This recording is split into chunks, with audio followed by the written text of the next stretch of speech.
नमस्कार दोस्तों, मैं मनीष कुमार।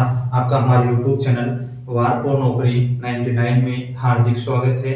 आज हम बात करेंगे वर्ग गिनना। जैसे आकृति गिनने में हमने पढ़ा था पिछली 3 क्लासों में कि त्रिभुज कैसे निकालते हैं, त्रिभुज जो आकृति दे रखी हो उनमें त्रिभुज कैसे निकालते हैं, उनकी गिनती कैसे करते हैं। तो आज हम बात करेंगे किसकी, वर्ग की।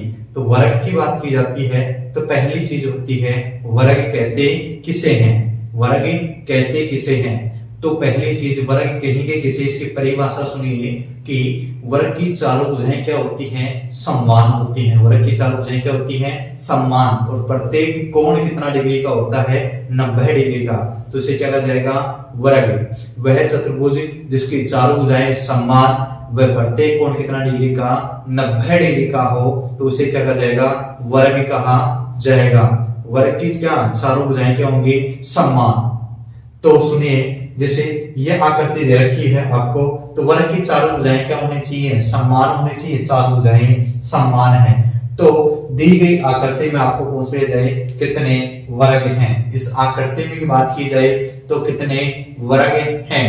तो इस आकृति में कितने वर्ग होंगे भाई, कहने का मतलब इस आकृति में कितने वर्ग हैं, एक ही तो वर्ग है।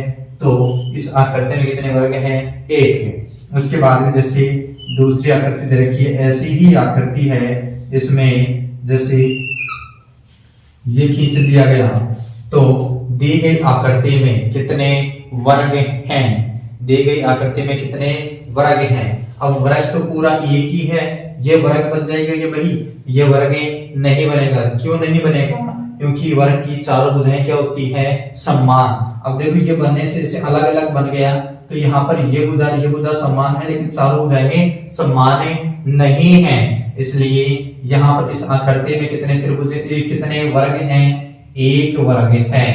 जैसे उसके बाद में ऐसी आकृति दे दी गई आपको कि यहाँ पर इस आकृति को इससे ऐसा मिला दिया गया, तो दी गई आकृति में कितने वर्ग हैं। तो इस आकृति में कितने वर्ग हैं, इन पे देखो, यहां से सीधी काउंटिंग लगाओ, 1 2, इसका ऊपर लिखो 1 2। इनमें से बड़ी संख्या कौन सी है, 2। 2 का स्क्वायर कर दो, 2 से छोटी संख्या 1 है, 1 का स्क्वायर कर दो।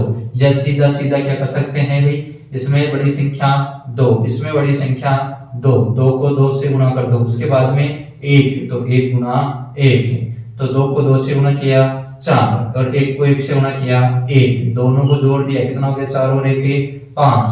तो दी गई आकृति में कितने वर्ग हैं, 5 वर्ग हैं। वैसे काउंट करके देख लो कि 4 तो सीधे सीधे दिख रहे हैं और 1 ये पूरा 5। तो दी गई आकृति में कितने वर्ग हैं, 5 वर्ग हैं। जैसे आगे दे रखा हो आपको कि दी गई आकृति में कितने वर्ग हैं, दी गई आकृति में कितने वर्ग हैं। जैसे ये आकृति दे दी गई, इसमें कितने वर्ग हैं। तो यहां पर आकृति दी गई है ये।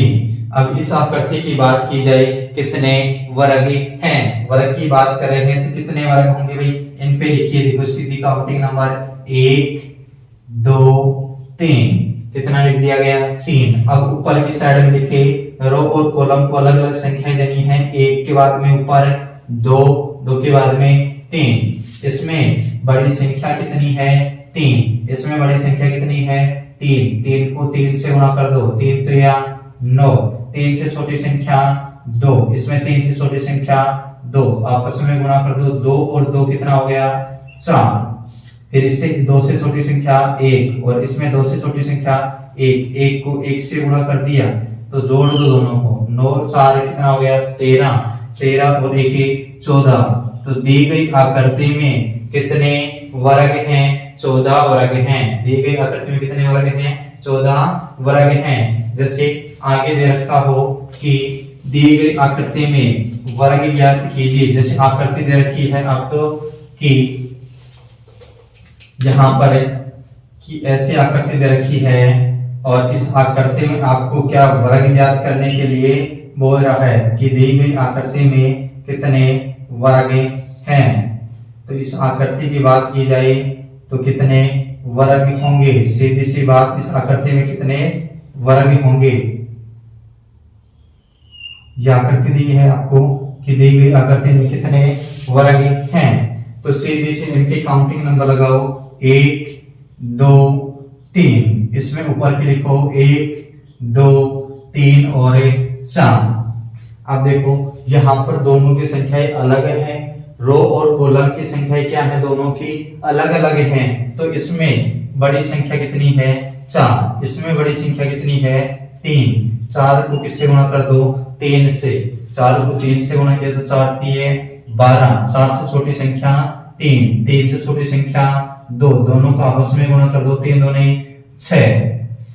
3 से छोटी संख्या 2 और 2 से छोटी संख्या 1, दोनों को आपस में गुणा करो, 2 एकम 2। उसके बाद में जैसे 2 से छोटी संख्या 1 होती है, लेकिन 1 से छोटी संख्या क्या होती है? 0। तो 0 को 1 से गुणा करोगे कोई प्रभाव और नहीं पड़ेगा, तो कहने का मतलब आगे गुणा करने की जरूरत नहीं है। इन तीनों को क्या कर दो? जोड़ दो। 12 और 6 18, 18 और 2 कितना हो जाएगा? 20। तो दी गई आकृति में कितने वर्ग हैं? 20 वर्ग हैं।